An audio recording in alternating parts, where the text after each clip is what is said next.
Have you ever bought something secondhand and felt like it already carried someone else's story? It started with a trip to a thrift store. I wasn't looking for anything special, just browsing, wasting time. But then I saw this jacket. Old school, kind of retro. Faded navy blue, heavy material, stitched patches on the elbows. Worn, but still solid. Something about it felt familiar. Or maybe it just stood out in a sea of cheap polyester. I tried it on. Perfect fit. Like it was made for me. There were no tags, just a small, faded label on the inside, Ridgewear USA, 1987. I bought it for $8 and walked out feeling like I scored a bargain. That night, I wore it while making dinner. I didn't take it off. It was comfortable. Heavy in a way that made you feel grounded. But when I sat down later and crossed my arms, I felt something. A lump. Inside the lining. Left side. Just under the armpit. At first, I thought maybe it was extra padding or stitching. But it was too firm, too solid. Curious, I turned the jacket inside out, feeling along the seam. And then I saw it, a few stitches in black thread that didn't match the others. Rough. Messy. Hand-sewn. My hands were trembling before I even knew why. I grabbed a pair of small scissors, took a deep breath, and started cutting. It wasn't easy, like whoever sewed it didn't want it found. But eventually, the thread gave way, and I reached in. And pulled out a small, folded piece of paper. Yellowed, thin. Like it had been there a long time. I hesitated. My heart was pounding. This wasn't normal. I unfolded it slowly, my fingers shaking. The handwriting was cramped, rushed. Written in pencil, smudged at the edges. If you're reading this, call the police. He's watching me. I read it 3 times. My skin went cold. I looked around my apartment like someone might be standing there, watching me through the walls. It had to be a joke. Right? Just some twisted prank. A story someone sewed in for fun. But then again, who sews a warning into a jacket? I held the note under the light, trying to read it again, hoping for a clue. A name. A number. Anything. Nothing. Just that sentence. I didn't sleep that night. Not because of the note, not really. Because of the feeling I got while wearing that jacket. Like I'd stepped into someone else's skin. And they hadn't made it out. The next morning, I stared at the jacket on my chair like it was something alive. I didn't wear it. I didn't even touch it. But the note, it stayed in my pocket. Folded and soft now from how many times I'd read it. If you're reading this, call the police. He's watching me. I couldn't stop thinking about who wrote it. And why. I told myself it was probably fake. A prank. Some teenager's idea of a joke. But part of me couldn't let it go. There was something too raw in the handwriting.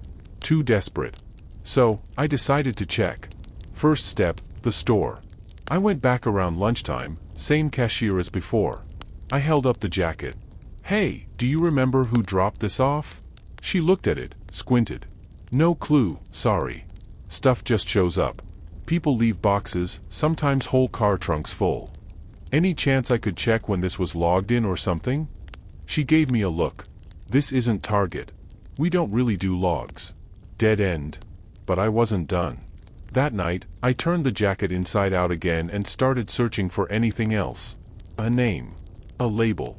Even a scent. There was nothing. Until I looked into the right pocket, the lining had a tiny tear.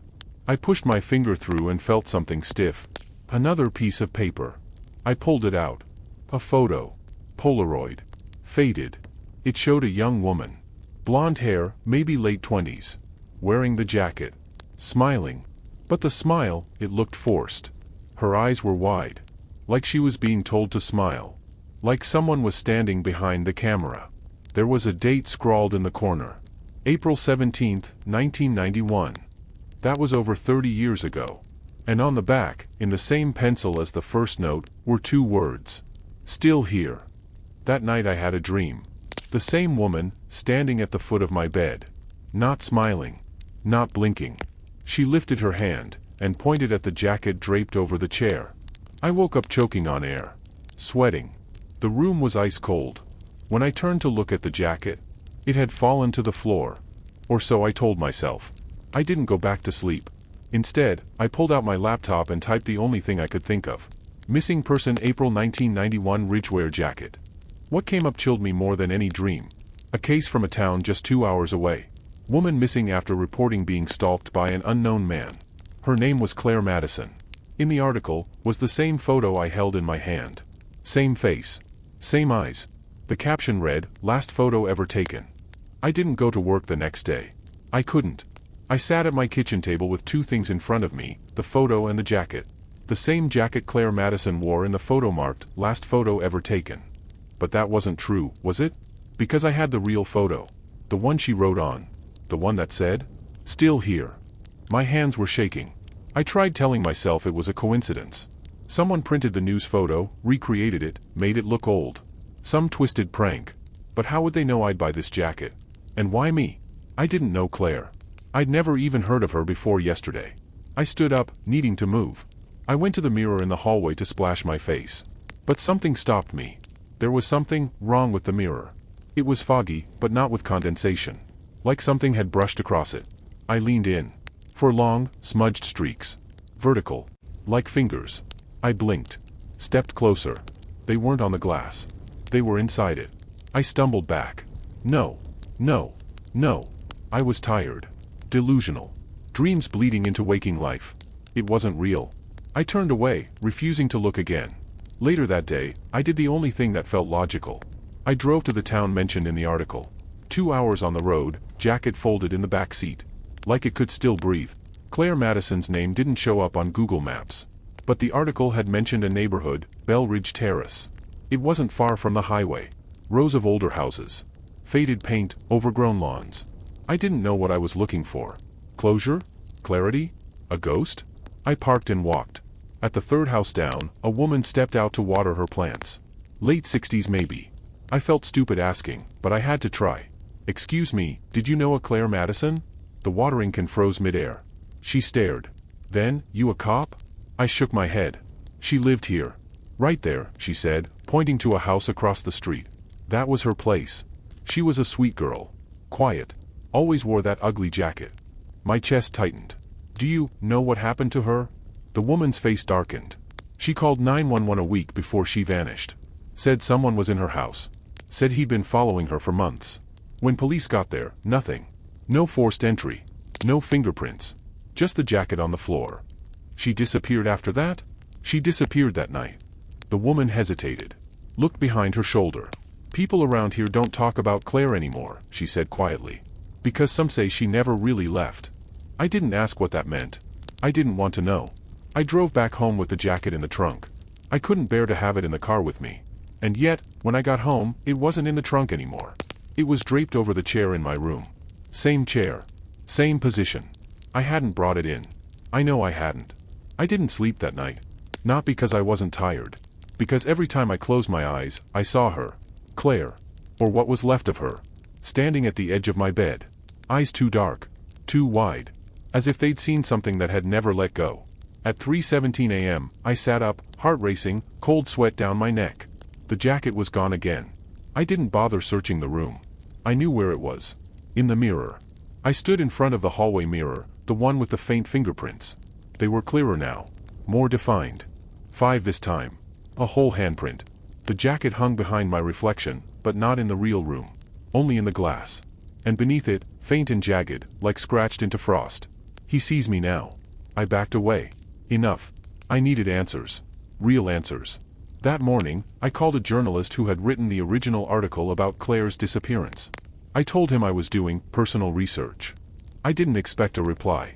But he picked up. "Claire Madison," he said. "You're a little late. That story's cold." I asked him if anything strange was ever found in her apartment. He paused. "Funny you ask. There was something. A notebook." I froze. What kind of notebook? Nothing special. But she filled it with the same phrase. Over and over. My mouth was dry. What did it say? A beat. Don't turn around. The call disconnected. Not from my end. Static. Then silence. Then, a whisper. Low. Direct. Inside the phone, but behind me. Still here. I turned without thinking. No one. Nothing. But I felt it, like ice under the skin. A presence. That night, I locked every door. Covered every mirror. Put the jacket in a garbage bag and left it in the outside bin. I went to bed early, hoping the silence would settle. It didn't. At 2:41 a.m., I heard footsteps. Not outside. Not upstairs. Inside my bedroom. I didn't move. Didn't breathe. They stopped next to my bed. Then something touched my blanket, a slow pull. I shut my eyes and whispered, "Go away." Silence. Then, the sound of paper sliding across my desk. In the morning, the paper was still there. It was a torn page. Faded lines. Handwriting I recognized by now. Claire's. It read, "You looked." I woke up to sunlight. My room was warm.